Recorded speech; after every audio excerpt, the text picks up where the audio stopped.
Student learner YouTube চ্যানেলে তোমাদের সকলকে স্বাগত জানাই। আজ আমাদের আলোচ্য বিষয় চতুর্থ শ্রেণীর পরিবেশ ও বিজ্ঞান বিষয়ের ফার্স্ট সামেটিভ এক্সাম অর্থাৎ প্রথম পর্যায়ক্রমিক মূল্যায়নের একটা উত্তর সহ নমুনা প্রশ্নপত্র নিয়ে। ফুল মার্কস তোমাদের থাকবে 20 এবং সময় থাকবে 40 মিনিট। প্রশ্নপত্রটা তোমাদের সেট নাম্বার 5। সরাসরি স্ক্রিনে তোমরা উত্তর সহ নমুনা প্রশ্নপত্রটা দেখতে পাচ্ছ। 1. সঠিক উত্তরে টিক চিহ্ন দাও। 1 × 4 = 4। ক. কেন্ন না আরশোলা কে ছুলে গোল হয়ে যায়? সঠিক উত্তর হবে কেন্ন।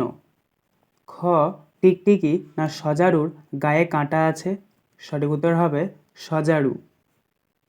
গ. চড়াই না হাঁস সাঁতার কাটতে পারে? সঠিক উত্তর হবে হাঁস। ঘ. পেরেক না লোহা হলো পদার্থ? সঠিক উত্তর হবে লোহা। 2. শূন্যস্থানে উপযুক্ত শব্দ বসাও। 1 × 4 = 4। ক. ইট একটি ড্যাশ পদার্থ? এখানে শূন্যস্থানে বসবে জড়। খ. জল ফুটে ড্যাশ তৈরি হয়? এখানে শূন্যস্থানে বসবে বাষ্প। গ. বাটখারা দিয়ে কোনো জিনিসের ড্যাশ মাপা হয়? এখানে শূন্যস্থানে বসবে ওজন। ঘ. ড্যাশ দিয়ে বেলুন ফুলিয়ে আকাশে ছাড়তে হয়? এখানে শূন্যস্থানে বসবে বাতাস। 3. ঠিক বাক্যে দন্তস্ব এবং ভুল বাক্যে অ লেখো। 1 × 2 = 2। অর্থাৎ বাক্যটি সঠিক হলে তোমাদেরকে দন্তস্ব লিখতে হবে আর ভুল হলে অ লিখতে হবে। প্রথম রয়েছে দেখো কয়েকটা। বরফ একটি কঠিন পদার্থ, এটি হবে সঠিক, তাই আমরা দন্তস্ব লিখেছি। খ. পুকুরের জল থেকে নুন তৈরি করা হয়, এটি হবে ভুল, তাই এখানে আমরা অ লিখেছি। 4. একটি শব্দে বা বাক্যে প্রশ্নের উত্তর দাও। 1 × 4 = 4। ক. দুটি আঁশবিহীন মাছের নাম লেখো। উত্তর শোল ও মাগুর। খ. প্রজাপতি কি খায়? উত্তর ফুলের মধু। গ. খাবার কোথায় গিয়ে জমা হয়? উত্তর পাকস্থলীতে। ঘ. গাছ কোথায় খাবার তৈরি করে? উত্তর পাতায়। 5. সংক্ষেপে প্রশ্নের উত্তর দাও। 3 × 2 = 6।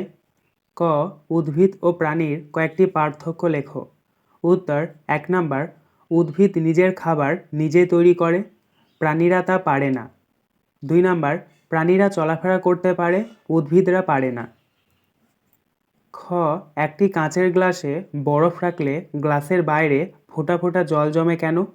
উত্তর কাঁচের গ্লাসে বরফ থাকায় গ্লাসের বাইরের দিকও ঠান্ডা থাকে এবং জল বাতাসের মধ্যে থাকা জলীয় বাষ্প ওই ঠান্ডা গ্লাসের সংস্পর্শে এসে ঠান্ডায় জলে পরিণত হয়, তাই ফোঁটা ফোঁটা জল জমে।